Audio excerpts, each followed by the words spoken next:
Now, Sam Darnold, different journey than Jared Goff. Sam Darnold never got the big second contract. Sam Darnold never took his first team, the Jets, anywhere.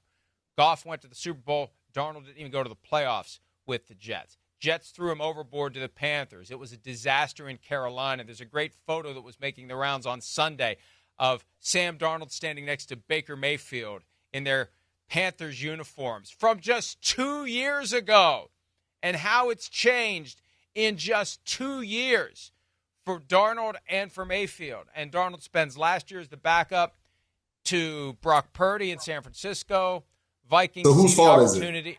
No, wait. This is my question to you. Whose fault is it that Sam Darnold was terrible with the Carolina Panthers and Baker Mayfield was nowhere? He was terrible with the Carolina Panthers. Now all of a sudden, Baker Mayfield, he's getting snubbed on a Pro Bowl. Sam Darnold's playing on a different level. So is it whose fault is it? Is it the players? Is it the coaches? Whose fault is it? Is it the right situation? I think it's the situation / coaches. I think that's it. We label the players as busts without taking a step back to ask ourselves, what kind of coaching are they getting? What kind of support are they getting? What kind of development are they getting? Did they play too early? Does the coach know how to go scheme receivers open the way a Kevin O'Connell does? Does the coach know how to talk to and work with and press the buttons of a quarterback the way that O'Connell and Shanahan and Ben Johnson do? I think that's a big part of it. They both landed, both Darnold and Mayfield, in a bad spot in Carolina. It was never great for Mayfield in Cleveland. There were moments, and if they hadn't started flirting with Deshaun Watson in early 2022, maybe Mayfield would have stayed there, and maybe Mayfield would have blossomed, and maybe they'd be in the playoffs this year. If Mayfield was playing this year like he is in Tampa, in Cleveland, with all the other talent that they have on that team, we'd be talking about what seed they are going into the AFC playoffs. So it's team, it's coaching, and it is circumstance. But we always put it on the player. It's always the player. He's a bust. Well, other players would have been a bust if taken in the same spot by the same team. I'm convinced of that. There's alternate universes floating around out there where guys who got drafted to one place became superstars, guys who drafted to another place became busts, and if you flip them, it's the flipped outcome.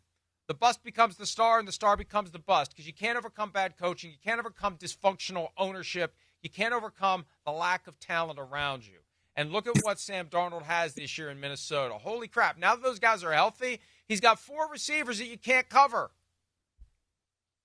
Well, he also has a guy that should be the coach of the year in Kevin O'Connell. And nobody had them at the beginning of the year going 14-2 and playing for the number 1 seed, playing for the division championship. I know you're a huge Minnesota Viking fan, but Kevin O'Connell, the job that he's done and just his demeanor, the way he's come in and really settled that locker room, the impact that he's had on Sam Darnold. And you think about it too, Mike, Sam Darnold, he's playing with Justin Jefferson. You talk about those receivers, and I look at the impact of, say, a Justin Jefferson and what he's been able to do. Remember earlier this year when Jordan Addison was complaining about getting the football, you know, a guy like Jefferson went up to him and said, look, man, I'm getting double teamed and triple teamed constantly.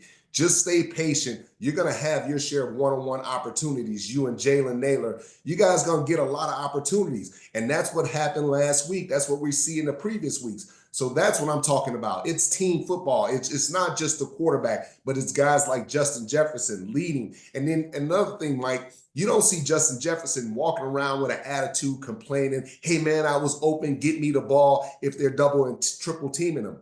These other guys see that and they get excited because you don't have the star player complaining. He's like, I'm excited. If I got 3 guys, that means one-on-one opportunities for those guys. So I just like the leadership of, you know, the guys that they put around Sam Darnold. And look, Mike, Sam Darnold he's been tough. We get a chance to see his athleticism, the way he moves, the way he throws the ball down the field, the way he processes information. And Brian Flores is going to throw, this is going to be fun, man. This is going to be fun. I can't wait to see if Sam Darnold can handle that pressure on Sunday night. You mentioned something about Addison. There was a time early, mid part of the season where it did seem like he was upset. There was a social media post, free 3, and you know what happens. The young guys will post things. knowing damn well how we're going to react to it and then say, oh, it doesn't mean I won out. Okay, fine. But Kevin O'Connell did what he had to do to neutralize that situation. He's also managed Justin Jefferson because they were taking him away and the Vikings weren't utilizing the rest of the guys well enough to open him up. In recent weeks, early on, you don't see a lot of balls thrown to Justin Jefferson except on gotta-have-it plays. Gotta-have-it plays, he's finding Jefferson. But now what we see is other guys involved, and then it eventually opens up for Justin Jefferson. But between Addison, Jefferson, Jalen Naylor, and T.J. Hawkinson, who's healthy now, who's back from the ACL, I was surprised he was back on the field as soon as he was. He's looking exactly like the guy that he was, former first-round pick of the Lions, who had that ACL injured last year on a low hit from Kirby Joseph. That's a little subplot to all of this. It is a subplot. With Hawkinson going back to Detroit on Sunday night. And let me say this, with Kirby Joseph not making the Pro Bowl, will he feel like he has something to prove? Will he be angry? Remember, he was a Pro Bowl snub as well. So see if he makes one of those little dirty hits down low. Well, and that's the thing. They're clean, but nobody wants to get hit like that. Nobody wants to be hit below the knee. We've talked about it time and again in the 15 years since the NFL woke up to the problems with concussions, and they fine guys and flag guys for hitting defensive players high. And Larry Fitzgerald was the first one who said, go ahead and hit me high. I'll pay your fine. I don't want to be rehabbing a torn ACL. Mike, I used to have players, wide receivers, walk up to me and say, Harrison, let's, hey, man, keep it up here. Let's keep it high. I said, I got you, dog. I'm not going to go down at your knees. That's what players want. Players want to be hit up here because if you hit them in their money makers, their knees, they don't have a way to stay healthy and feed their families. They want to be hit up here. That's where all the contact should be. And let me finish this story as it relates to a 20-something-year-old Rodney Harrison. When they come up to Rodney and say, hit me high, he says, okay, I'll hit you high. And then he says, boo, I'm hitting them low. And he hits them low. Right?